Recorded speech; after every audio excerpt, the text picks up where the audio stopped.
And of course, the whole time, I could only think of our final speaker, the inventor of the headlight code, Keith Lowell Jensen.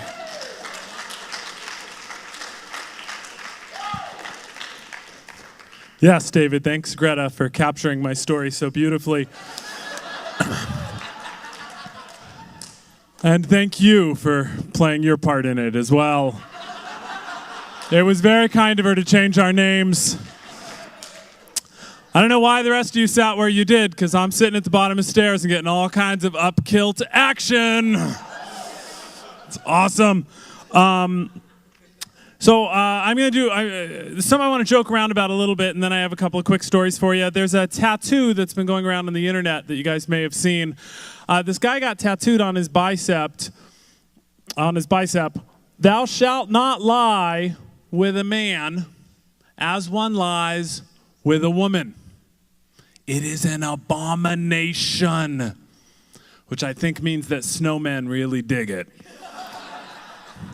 I'm not sure, I didn't go to college.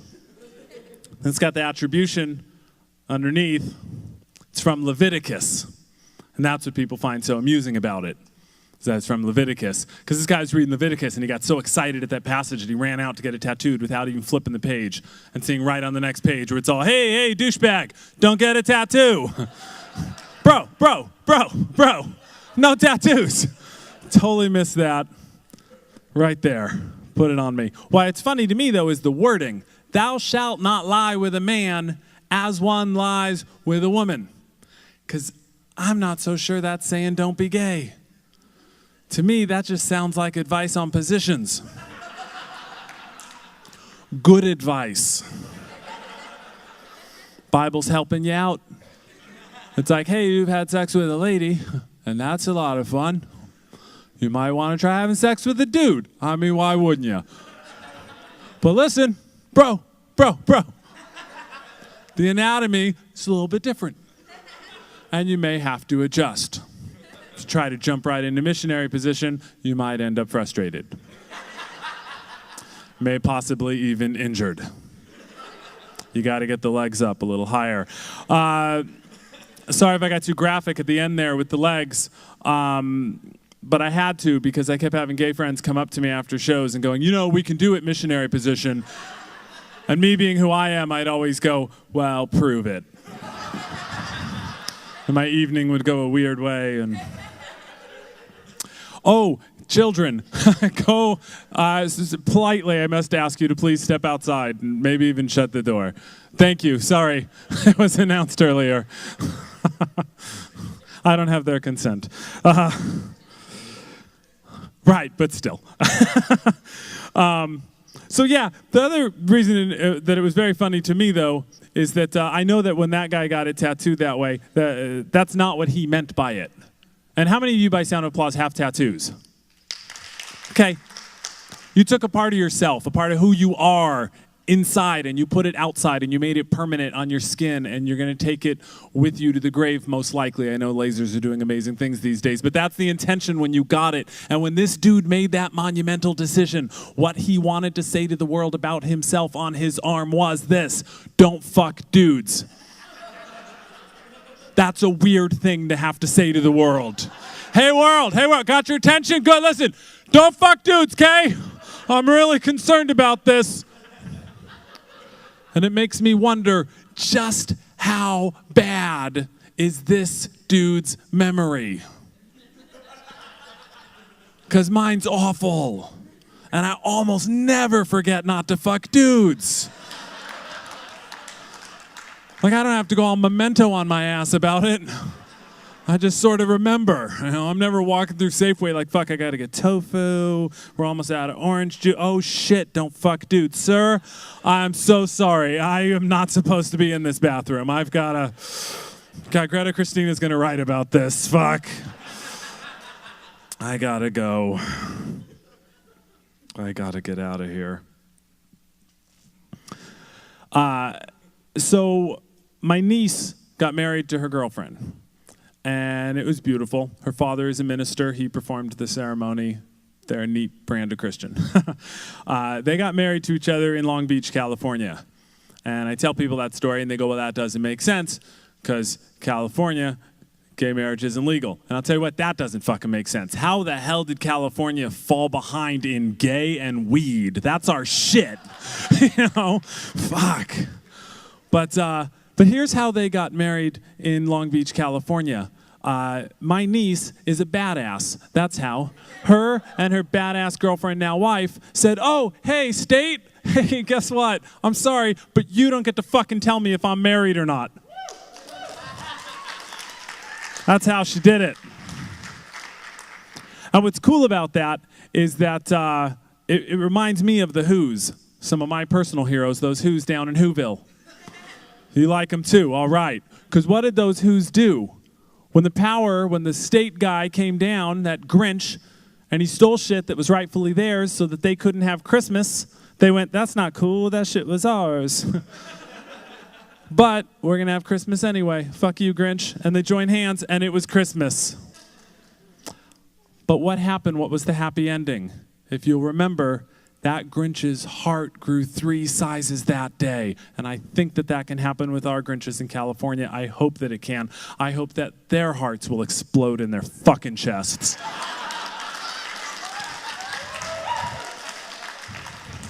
All right, so let me squeeze this one in real quick because I know we're running short on time. I went to Christian camp. I was super into this shit. I went to Christian camp, and I even tried to burn a Pink Floyd CD, or cassette tape, because I'm old. My brother stopped me, said, oh, we're not that kind of Christian. I was like, oh, okay, cool, because I like Pink Floyd. And then one morning I got up early, and I went up to the swimming pool, and I sat there, and a woman was at the swimming pool, and she was swimming, and she got up out of the pool on the other end, and I looked at her breast first, because I was 14 and very horny, and she was wearing a T-shirt with nothing under it, and I saw a lot of stuff I liked, because it was wet. I mean, this is a popular enough thing that they have contests for it. It was, my eyes were popping out of my head, and she walked around to the other side of the swimming pool and jumped in and did it again. And did it again, and did it again. And I wasn't that morally conflicted by it. I was really enjoying it until she got out, and for the first time, and I apologize for this, but I was a young man, and I've learned a lot since. I was probably like her 4th time around that I actually looked at her face. And I looked up, and I went, oh, fuck, I know her. And the reason that knowing her was a problem was that she was a friend of mine who was developmentally disabled, which made me feel like this wasn't her doing this on purpose, and me enjoying it as a little tease, but her not knowing what she was doing and me being an asshole who sat there staring at her instead of telling her. Despite these horrible moral conflicts eating away at my soul, I still had a raging boner, which made it worse. I was like, go away, boner, not now! Not now, boner! I had a towel, so I was able to wrap that around myself for cover, and I walked over to Kenny, a camp counselor who had come along and was sitting nearby playing with his knee. And I walked over and I said, Kenny, can I talk to you about something? I'm having a problem. And Kenny said, yeah, dude, have a seat. So I sat down next to Kenny, and Kenny said, check out my knee. And he had gashed his knee open with a skateboard and then gone swimming, and it was puffed up and puffy. And he said to me, dude, doesn't that look like a pussy? To which I said, I don't know. And then thought, oh God, I hope not. And then Kenny, who I'd gone through for guidance, did the most obscene and absurd ventriloquism act you will ever see as he said, Keith, I am Pussy Knee. Kiss me, Keith. I want you to kiss the pussy knee. Oh, Keith, am I giving you a boner? No, Kenny, it's fucking gone now. Thank you.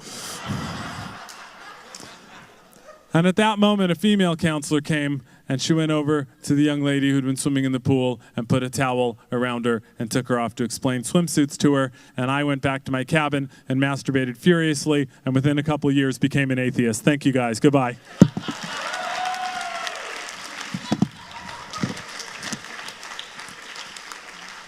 Say the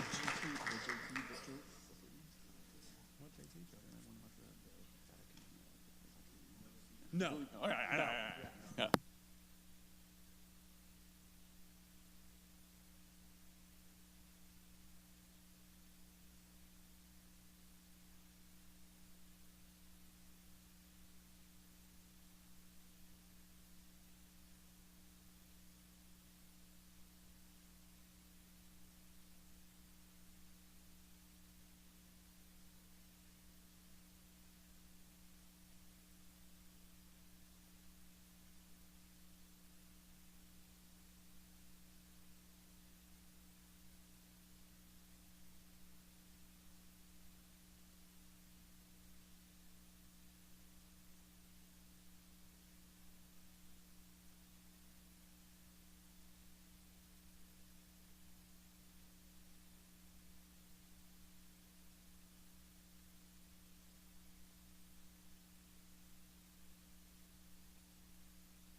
Hello. I know how to use a microphone. All right, we wanted to say thank you so much for coming. We worked very hard on this event, and we are so glad you enjoyed it. We wanted to remind you, there's still swag left. So go, purchase, buy it. Let us know how much you appreciate this by just giving us money so we can do it next year. Also, eat the cupcakes. Yes. Thanks. Bye. It's over. Those are the closing words of the... Go for it, eat cupcakes.